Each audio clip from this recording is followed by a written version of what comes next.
The last Arctic Frost Satsuma update was 2 months ago and they were still blooming back then. So let's take a look after 2 months. So this is one of the two. They're in this pot size. It's a mineral tub, so I don't know how many gallons, nursery gallon size equivalent they are. But I'm gonna bring my hand close to the rootstock right here,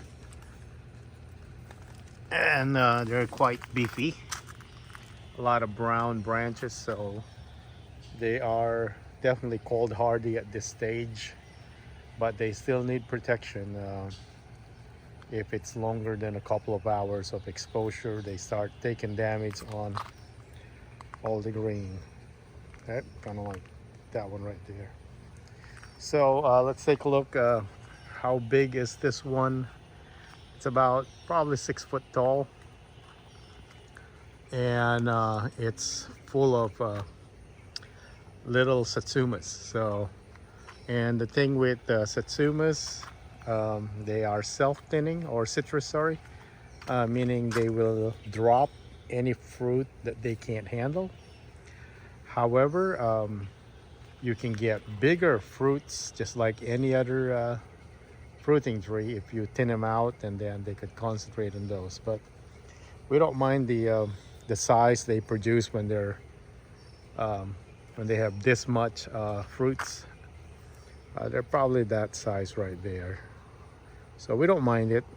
They look like the easy peel clementine size. There was a time where a lot of the fruit dropped because of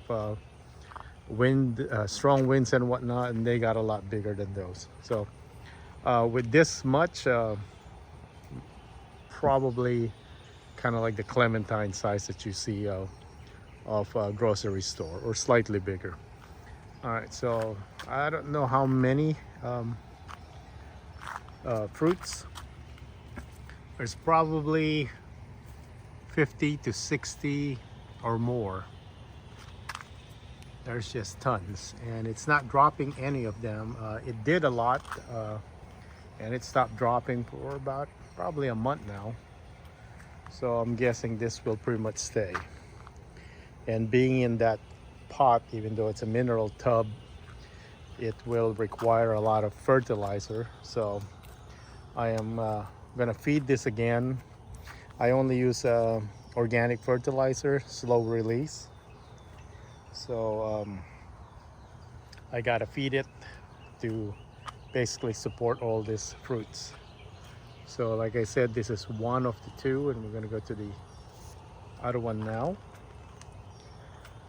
The smallest one's probably that one, and then they're starting to get bigger. So it is loaded. And again, this is one of the Arctic frost. All right, let's go to the next one. It's in the same pot, and this one probably has more fruit than that one. And some of these are actually bigger. So they are, Arctic frost is the most cold hardy Satsuma that I have. So kind of very similar to the other Satsumas, the Japanese Seto, Miho, Owari that I have. But even though they're rated as such, I think it can go to the teens. They're only talking about brown branches like this. The green ones won't have a chance. So, and with long exposure, even this brown one would get damaged. You'll have a lot of dieback. So probably after an hour or 2 hours, you're starting getting a lot of damage already. So that's only rated if it's exposed on brown branches, and for a few, maybe just a couple of hours, you still got to protect them. You'll get dieback. Okay. So what the dieback will do, however, when you prune it, during spring, then you'll get new growth. From the new growth, you will get your new fruit. So in a way, it's like a when I get dieback from this, it's a way to kind of get the pruning going. So I don't mind a few diebacks, winter damage from these. I've got crazy comebacks. I mean, this one right here, this is Republic of Texas. If you've seen the older videos, it died all the way there 2 years ago. Same thing with this, and then look, they came back like this in about 2 years, and this one's pretty loaded too. But we're at the Arctic Frost video. There's some right here.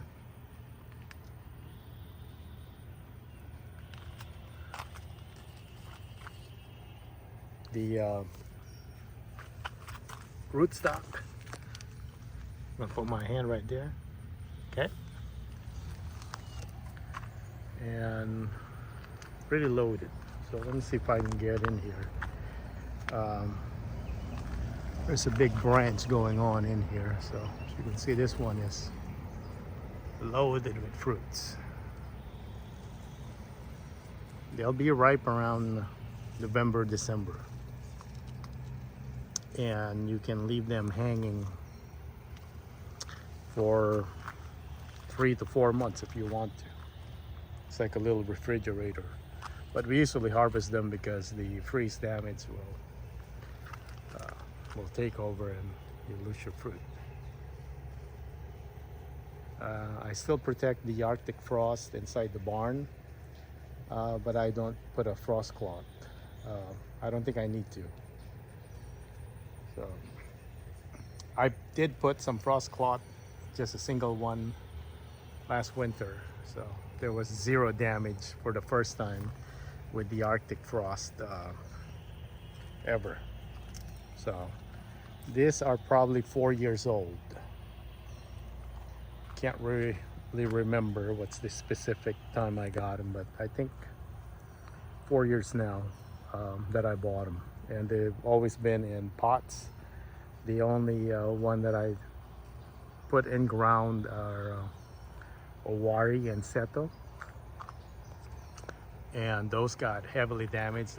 They're back now, but they didn't fruit. They bloom, but no. They're gonna take a break. They did a lot of fruiting last year, so no yellowing on this one. Unlike the Republic of Texas, I did put some iron on this one, but I think most of it is just kind of old leaves, but it's still kind of yellowing. But both Arctic frost, they're looking pretty healthy. There's some aphids, but it's okay. They'll eventually settle down after summer. And let's go back to the other one. Let's look at the leaves on that one.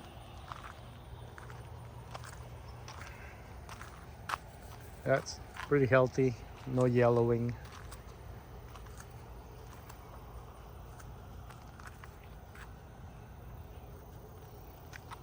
And this is the back side of it.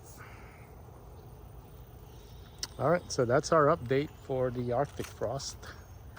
And I'll make another video in a couple of months, see how the progress on the fruit size is going.